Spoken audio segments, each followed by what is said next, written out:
경남 지역 이슈를 심층 분석하는 시간 헬로 이슈 토크 시작합니다. 내년 6월 치러질 지방선거를 앞두고 지역 정치권의 고민이 깊습니다. 바로 헌재에서 결정한 인구 편차 기준 선거구 획정 때문인데요. 결과적으로 도내 인구가 적은 군 단위 도의원 의석수가 줄어들 위기에 놓이자 여러 역기능이 점쳐지고 있습니다. 이번 사안 어떻게 대응해가면 좋을지 오늘 분석해보죠. 오늘은 경남도의회 장종하 의원, 이재환 국민의힘 경남도당 대변인 두 분과 함께합니다. 어서 오세요. 네, 반갑습니다. 반갑습니다. 네. 자, 내용 정리를 간단하게 먼저 해보고 좀 이야기를 나눠보겠습니다. 핵심은 다음 지방선거부터 도의원 의석수가 줄어든다 이거죠? 네. 선거구 획정에는 인구, 면적, 교통 등 다양한 요소가 반영이 돼서 정해지는데요. 대표적인 기준은 인구인데요. 지난 선거에 비해 인구가 증가한 지역은 의석수가 늘어나고요. 네. 또 반대로 인구가 줄어든 지역은 의석수가 감소할 수밖에 없습니다. 이 경우 도시 지역의 의석수는 농산어촌 지역보다 많을 수밖에 없는데요. 네. 경남도 전체에서 도시 지역 의석수가 증가할수록 지역에 대한 관심은 상대적으로 소홀해질 수밖에 없다. 또 공직선거법에서는 이를 예방하기 위해서 인구가 적은 지역을 배려하기 위해 인구 편차라고 해서 네. 최저 인구와 최대 인구를 좀 편차를 허용을 했거든요. 네. 지난 2018년 지방선거까지의 편차는 4대 1이었습니다. 네, 네. 그러나 다가오는 내년 지방선거에서부터는 3대 1로 변화가 되기 시작합니다. 그럼 만약 이걸 그대로 적응하면요, 최저 인구는 3만 1,980명에서 최대 9만 5,939명으로 바뀌거든요. 네. 그럼 이렇게 되면은 지금 옆에 있는 장종원 의원님도 계시지만 도의회 4곳이 네. 이제 의석수가 2개인 지역이 있는데요. 함안, 거창, 고성, 창녕 등 이제 의원 수가 이제 한 명을 줄어들게 되는 거죠. 그러면 이제 당연히 이제 지역의 대표성도 좀 약해질 것이고 네. 인구 소멸에 이어 이제 정치 소멸도 우려가 된다는 것이죠. 그러니까 말씀해 주신 대로 의원님 지역구인 함안군도 의석수가 줄어드는 지자체에 포함이 됩니다. 그래서 좀 선거 앞두고 개인적으로 착잡한 마음도 좀 드실 것 같고 국민들 목소리도 다양하게 좀 들으실 것 같고 뭐 도당 분위기도 좀 혼란할 것 같고 전체적으로 어떻습니까? 아무래도 그렇죠. 지난 10월 18일에요. 행안부에서 전국 이제 인구 감소 지역, 인구 소멸 위기 지역에 대해서 전국에 89개 지자체를 네. 이제 발표를 했는데요. 우리 경남으로 봤을 때 밀양시와 그리고 경남의 18개 시군 중에서 10개 군 전체가 인구 소멸 위험 지역으로 그렇게 네. 발표가 됐습니다. 지금 농어촌 지역의 지금 공동화 현상이라든지 고령화 그리고 도농 간의 격차 문제가 참 어제 오늘의 문제가 아니지 않습니까? 지금 오늘 토론 주제로 얘기하고 있는 것도 결국 농어촌 지역의 인구 문제로부터 시작된 것인데요. 제가 함안에서 태어나고 자라고 또 지금 함안에서 정치를 하면서 아무래도 큰 위기감을 느끼고 있고 네. 참 지역의 균형 발전 그리고 지속 가능한 농어촌을 위해서 어떤 역할을 해야 될까 그런 고민이 많은 시기입니다. 그렇군요. 자, 국민의힘 역시 뭐 분위기 좀 마찬가지겠죠. 의석수 감소를 앞둔 도당 분위기 전체적으로 어떻습니까? 행정안전부는 최근 인구 감소 위기 지역을 89곳을 지정을 했어요. 그중에 이제 경남이 밀양시를 포함해 무려 11곳이 포함됩니다. 네. 매우 심각한 상황인 거죠. 지방 소멸 위기에 처한 지역을 살리기 위해 정치가 좀 앞장서야 되는데 오히려 이제 정치 소멸까지 우려되다 보니까 매우 안타까운 현실입니다. 지방 이제 도의 의석 감소수는 이제 각 정당의 유불리의 대상이 아니라 네. 경남도민의 이제 권익 보호를 위해 당면한 과제이기 때문에 이건 계산 상대가 아니거든요. 이제 도내 농산어촌 지역의 의석수 감소는요, 지역 개발을 위한 국도비 예산 확보와 네. 중요 사업을 유치하기 어려워지면 지방 소멸은 더욱더 가속화될 것입니다. 그렇게 이제 지역 균형 발전 및 이제 주민 복리 증리, 인구 문제 등 지역 현안에 대해서 지역이 주도적으로 대처할 수 있도록 정치를 활성화시켜야 된다는 상황에서 이런 일이 벌어진 게 좀 안타깝습니다. 네. 참고로 좀 말씀드리면 경남은요, 전남과 경북보다 인구가 더 많음에도 불구하고 의석수가 같거나 또는 작거든요. 지역의 대표성이 좀 상대적으로 약한 편입니다. 왜 이런 상황이 됐는지 저희가 좀 자세하게 그 배경을 분석해 볼 필요가 있을 것 같습니다. 헌재 결정이 가장 큰 이유죠? 우리 서두에 이재환 대변인님께서 잘 설명을 해주셨었는데요. 2018년도 6월 달에 헌법재판소에서 인구 상한 선거에 대해서 인구 상한 기준을 결정을 했습니다. 네. 좀 간략히 설명을 좀 드리면요. 그 인구가 가장 적은 선거구의 한 표가 인구가 가장 많은 선거구의 3표 이상의 차이가 나는 것은 헌법 정신에 좀 위배가 된다. 이런 내용이고요. 네. 그런 기준을 우리 경남에 적용을 했을 때 선거구의 인구 상한선은 약 9만 6천 명, 그리고 네. 하한선은 3만 2천 명이 되게 됩니다. 이렇게 된다고 그러면 인구 밀집도가 높은 창원과 양산 그리고 네. 김해 같은 그 도시 지역 같은 경우에는 지금 이제 기존 선거구에서 분구를 해서 선거구를 늘려야 되는 상황이고요. 네. 지금 함안과 거창, 창녕, 고성 같은 경우에는 인구 하한선 3만 2천 명에 미만되기 때문에 지금 이제 그 두 개의 선거구를 통폐합해야 되는 그런 상황인 것이죠. 네. 자, 그런데 그 기준에 인구라는 점에서 비판의 목소리가 계속해서 나오고 있습니다. 인구 외에 다른 측면을 두루 고려하지 않았다는 점에서 이런 비판의 목소리 나오는 거죠.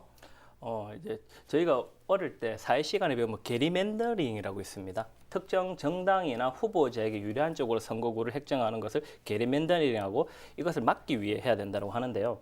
이제 그만큼 선거구 획정은요 공정 선거를 위한 토대이고 거기에 가장 객관적인 지표는 인구일 수밖에 없습니다. 네.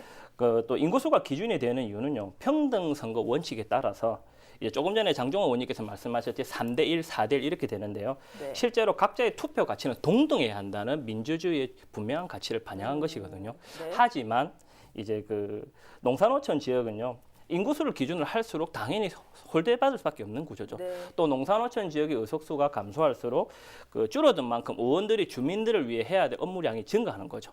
즉 업무량이 증가한다는 반대로 주민들의 권리와 권한을 반으로 쪼개졌다. 네. 그만큼 줄어드는 거죠. 자, 그리고 또 이제 헌법에서 보장하고 있는 지방 의회주의에 이제 공백이 커지는 것은요. 네. 결론은 이제 평등한 이제 그 주민들이 누려야 될 권익과 지방자치에 대한 권익을 상실하는 것인 거죠. 그렇기 때문에 아무래도 이런 일은 조금 더 심도 있게 좀 여러 가지 요소가 들어가야 된다라고 보는 거죠. 그러면 의원님께도 똑같은 질문을 드리겠습니다. 인구수를 기준으로 나온 이번 헌재 결정 어떻게 보십니까? 지금 부산과 울산 같은 광역시와 달리 우리 경남도 같은 경우에는요. 우리 경남뿐만 아니라 전남, 경북처럼 지금 광역도 체제에 있는 행정구역이 돼 있는 우리 지역 같은 경우에는 광역 지자체의 역할 그리고 경남도의 역할이 보통 이제 정책과 사업 예산에 대해서 기획을 한 역할을 하게 됩니다. 네. 그리고 기초 시군에서 이런 사업들을 집행을 하게 되는데요. 지금과 같은 그 선거법이 개정돼서 이제 그렇게 된다고 한다 그러면 네. 지금 시군에서 어떤 사업을 진행을 할 때 타당성 조사라는 걸 하게 되는데요. 네. 지금 인구가 적은 농어촌 지역에는 비용 대비 편익 조사는 낮게 나올 수밖에 없어요. 네. 이럴 때 그 지역의 정치력이 필요하게 되는 것인데요. 네. 지금 이제 우리 함안군 같은 경우에 지혜바다 같은 그 도서관을 유치를 했다든지 네네. 아니면 도시재생 사업을 유치를 했다든지 이런 것들도 사실 비용 편익이 안 나오는데 이번에 그 어떤 정치 영향을 발휘해가지고 유치를 해왔던 것이거든요. 네. 그런데 지금 농어촌 지역의 정치인의 감소는 그만큼의 정치력이 다운될 수밖에 없는 상황이고요. 네. 현재 농어촌 지역의 어려움을 가중시킬 수밖에 없다. 이렇게 보고 있습니다. 그러면 그렇지 않아도 인구 소멸 위기를 맞은 군 단위 지자체 더 설 자리를 잃는 거 아닌가 하는 걱정이 참 많은데 이게 현실로 이어질 가능성이 높다라고 보시는 거죠? 지금 헌법재판소의 결정대로 간다 그러면은 지금 선거구 획정이 지금 4개 군에 그 2개 선거구를 지키기 어려운 상황이고요. 그런데 지금 이 결정은 국회에 그 정치개혁특별위원회가 구성이 돼서 거기서 논의를 한 다음에 결정을 하게 되어 있습니다. 네. 제가 좀 확인을 해보니까요.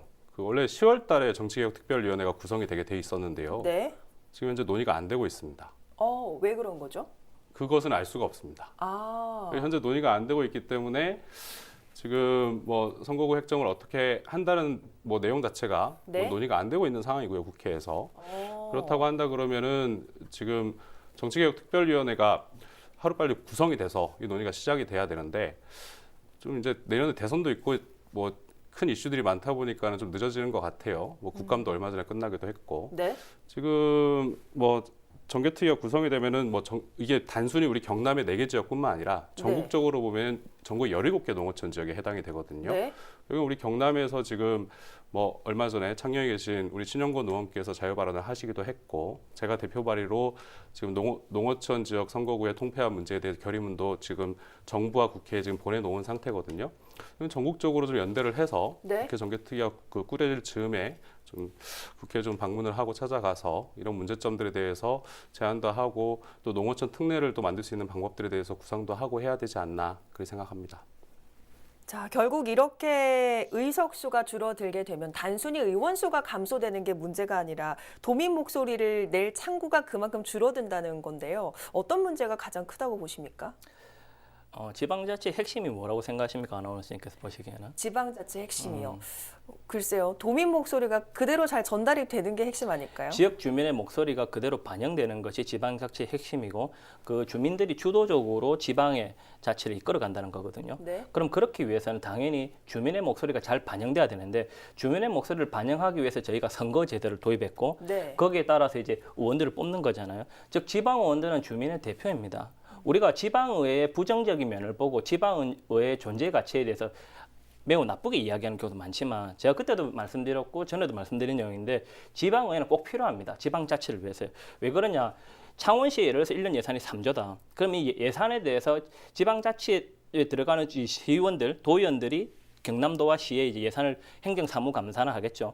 근데 만약에 의석수가 줄어든다. 인구가 네. 적다는 이유로. 그러면 그만큼 주민들의 생각을 반영하거나 권리가 참여할 기회가 줄어드는 거죠. 네. 그렇기 때문에 아무래도 의석수를 줄인다는 것은 지방자치 시대에 역행하는 것으로 볼 수밖에 없고, 의석수가 줄어든 만큼 주민들이 만나서 자기 이야기를 전달해 줄 대신에 소통의 역할에 들 창구도 줄어든다고 볼 수 있는 거죠. 네.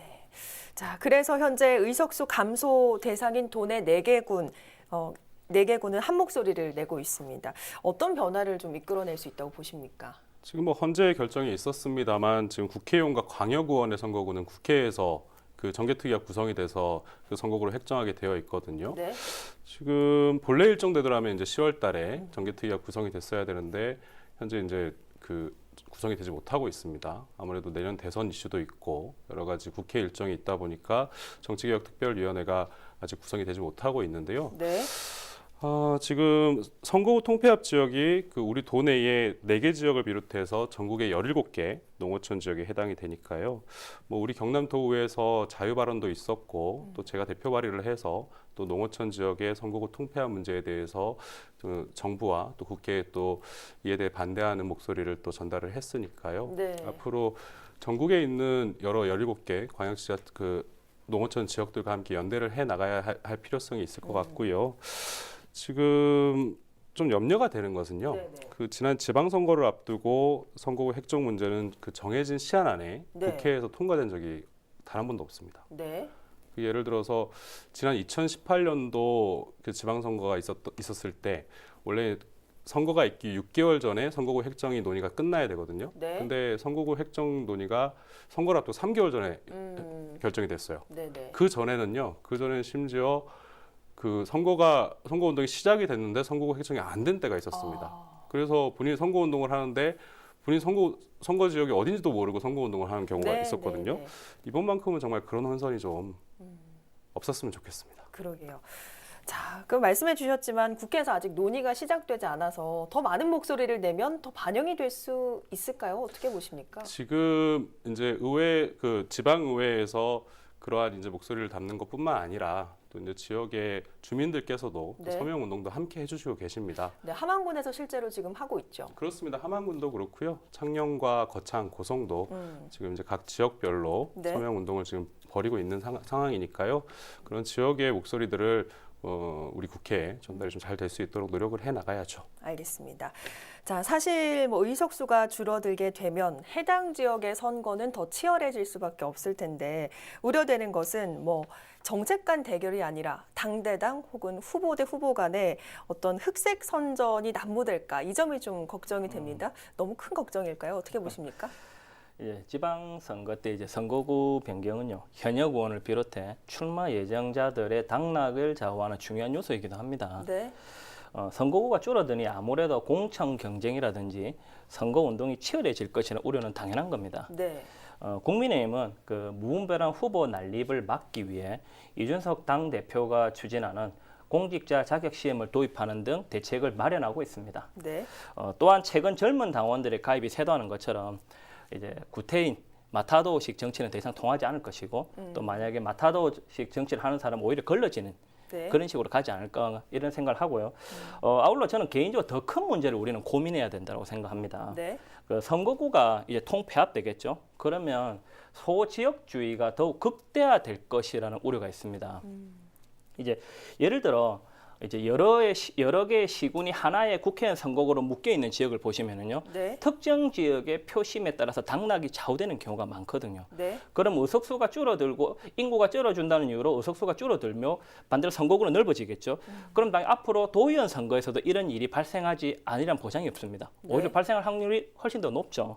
그렇기 때문에 이번 지방 의석수 감소를 계기로 이제 인구 소멸 위기에 네. 처한 우리가 이제 앞으로 나아가야 될 지방 정치는 무엇인지 또한 이제 지방의회가 가야 될 방향, 그다음 구성 이런 걸 대해서 좀 본질적인 문제를 논의하는 게 좀 바람직하고요. 조금 전에 의원님 말씀하신 것처럼 정계특위가 지금 제대로 이루어지지 않고 있거든요. 지금 여당이 민주당이 의석수가 훨씬 많지 않습니까? 민주당이 좀 주도적으로 나서서라도 정계특위를 해서 빨리 좀 진행이 됐으면 좋겠고요. 그다음에 이게 선거구 획정이 왜 중요하냐? 네. 도의회 선거구는 국회에서 하지만 네. 시군의원 선거는 네, 도의회에서 합니다. 그렇죠. 그럼 도의회에서 이제 정해진 다음에 인구 편차 3대 1이 그대로 적용된다면 시군구도 바뀌어야 되거든요. 그러면 이제 선거구 자체를 지금 지방선거가 얼마 남지 않아서 해서 다 바뀌어야 되는 거죠. 네. 그럼 미리 예측 가능하게 좀 해주든지 아니면 확실하게 좀 이제 안 바뀐다 해주든지 이렇게 해야 네. 되는데 지금 늘 변동이 되는 상황에서 우리 주민의 권리가 변동이 된다. 이거는 정말 잘못된 거다. 이렇게 보기 때문에 소지역주의를 극대화하는 이 부분도 우리는 우려하고 고민해야 된다고 봅니다. 오늘 이야기를 좀 나눠보니까 의석수 감소가 정말 많은 논의거리를 담고 있는 그런 문제인 것 같습니다.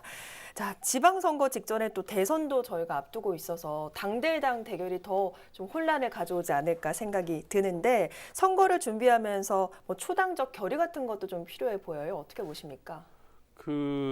참 우리 일부 정치인들의 안 좋은 모습들 때문에 그 정치에 대해서 혐오하는 분위기가 굉장히 큽니다. 뭐 우리 이재한 대변인님께서도 현실 정치를 하고 계시지만 네. 우리 주민들 만나보면은 정치하는 사람들 얼마나 싫어합니까? 특히나 이번 저희가 이제 이 이슈 가지고 얘기를 하고 있지만 저희 주민들께서 그렇게까지 말씀하시는 분들이 계세요. 그냥 지방의회 없애라. 지방의회 없애고 지방의원들 대체 뭐 하는데 네. 그 지방의회에 있을 필요가 뭐가 있냐 이렇게까지 말씀하시는 분들이 계시거든요. 그런데 대한민국이 대의민주주의를 채택하고 있는 이상 지역 주민들의 목소리와 의견들을 담아내서 그 행정과 함께 일을 할 수 있는 지역 일꾼들은 당연히 필요한 것입니다. 네. 그래서 저는 이제 우리가 이제 앞으로 이제 큰 선거들을 앞두고 있는데 좀 전에 이제 이재한 대변인께서 말씀해 주신 것처럼 참 이제 선거가 그동안에 우리 지역에서도 굉장히 만연되어 있었던 돈 선거, 그리고 사람들 동원해서 하는 그런 조직 선거, 그런 선거 문화가 좀 바뀌었으면 좋겠다라는 말씀을 꼭 좀 드리고 싶고요. 네.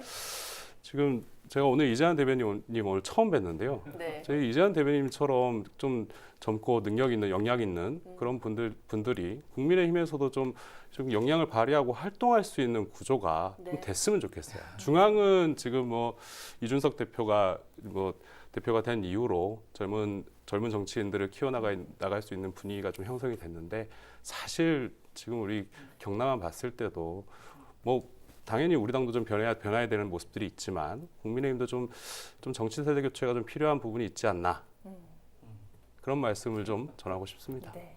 자, 그러면 앞으로 의원 그 의석수 감소 문제에 있어서 도의회 차원에서 어떤 그 행동 취할 계획이신지. 지금으로서는 모든 키는 국회가 쥐고 있다. 네. 이렇게 말씀드릴 수 있을 것 같고요.